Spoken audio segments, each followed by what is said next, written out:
Alright, so in this video I'm going to tell you everything that I know about cold email deliverability, from how you should set up your email accounts to what to write in the emails that you're sending out to who to actually contact. My name is Frederick. I am the co-founder of Danish Lead Co, where we are actively helping over 25 B2B businesses generate meetings and leads through cold email. So everything that I'm going to tell you in this video is something that we've had to learn the hard way so that you don't have to. So when it comes to cold email deliverability, you need to think about 5 things. The first thing is how you set up the emails, so the infrastructure behind it. So how do you buy the domains? How do you set up the email accounts? How do you connect the email accounts? Which DNS records have you added, etc. So to just dive straight into it, we recommend using domain providers like Squarespace, GoDaddy, Porkbun, could also be Cloudflare. Basically use some of the bigger names. Then we set up email accounts with Gmail and Outlook. We differentiate, so we're not just setting up everything on one platform because everything keeps changing. They need to be differentiated so that you're always going to be getting positive replies. Then you need to set up 2 email accounts per domain, and you need to have the DNS records configured correctly. So that means setting up the DKIM and activating it. It means setting up the right SPF records. It means setting up custom tracking if you're using a platform like Smartlead or Instantly to send out these cold emails. Then you need to think about the account limits. So think about how many domains are you actually setting up per like GoDaddy or Squarespace account. And obviously, if you're going to buy 30 domains that look pretty much the same on one account, it might get flagged. So typically we set up a maximum of 5 domains per account. You can set up more, and if you're not setting up like plus 15 domains, I'd probably say, then you don't really need to worry about this. But if you are setting up more than 15 domains, I'd recommend setting up via an IP or a proxy. And then I would limit it to setting up 5 domains and 10 email accounts per browser or IP to avoid any issues. The next thing that you need to think about is the strategy.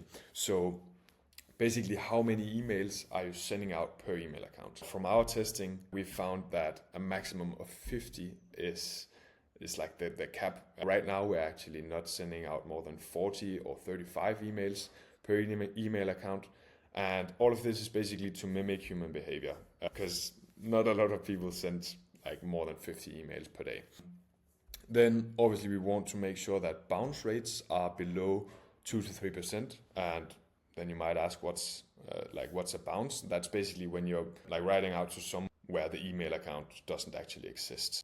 Then you need to try and hit around 20 to 30% total like average reply rate per email account. So the way that you're going to hit this, because likely you're not going to get 20 to 30% reply rates from the campaign emails that you're going to send. So how you're going to hit this is sending warm-up emails. You can do this through Smartlead or Instantly to basically level out. So for example, let's say you're getting a 5 or 10% reply rate on the campaign emails, and you're sending out 15 campaign emails per day. Then I would be sending out 25 warm-up emails at around 50% reply rate to basically level out so that the overall average of your reply rate per email account is around these 20 to 30%. Then the next thing is content quality and personalization. So basically you need to make sure that you're actually reaching out to people that are interested in what you're offering or what you're selling. First way that you can do this is like segmenting. So make sure that you have segmented as much as possible when you're reaching out, so that you can make it as personal or like as segmented as possible, and let them know that you're actually like reaching out because you know they are like doing this themselves and your offer complements this or whatever it is. So that's one way to personalize or segment it. Other ways are using AI or figuring out how long have they been in their role, or have they made a new LinkedIn post, etc. But we're not going to dive too much into detail with this. That might come in a later video.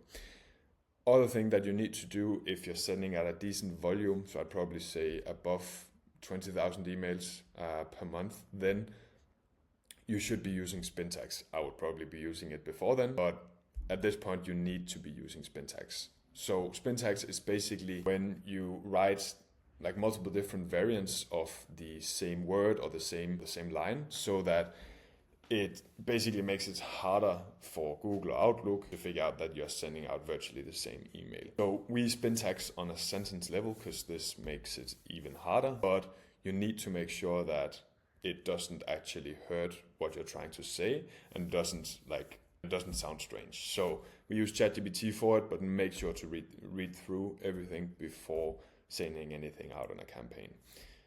Then you should be checking for spam words and making sure that you're writing as few spam words that you can. So spam words are, for example, offer or call. These words basically, like Outlook and Gmail, etc., they're looking for these words. And if your emails are using these words, then it just increases the likelihood of them putting your email into spam. So you can use something like Smart Lead Spam Checker. They have one built in. You can also use another spam checker on the internet. The fourth thing is going to be making sure that the people that you're reaching out to is actually the people that you want to be reaching out to. So this comes down to being really good at segmenting and using good tools to actually scrape your leads. Then the next thing is making sure that you verify the leads so that you keep your bounce rate as low as possible. So you can use tools like Million Verifier or Never Bounce to basically verify these emails, and then you use the verified ones. You can use the catch-all ones, but then I would recommend first verifying these catch-alls through a tool like Scrubby. Then you only want to be sending out to work emails, so try not to be sending out to Gmail, Outlook, Hotmail, etc., because the spam rules are quite a bit stricter. So if you get reported just once a spam out of 1,000 emails that you sent, then it's going to mean that your account is going to be flagged and you're not going to land in the inbox. The fifth and final step is just regularly checking your domains and your email accounts for blacklists, because if they are registered on blacklists, probably you're landing in spam.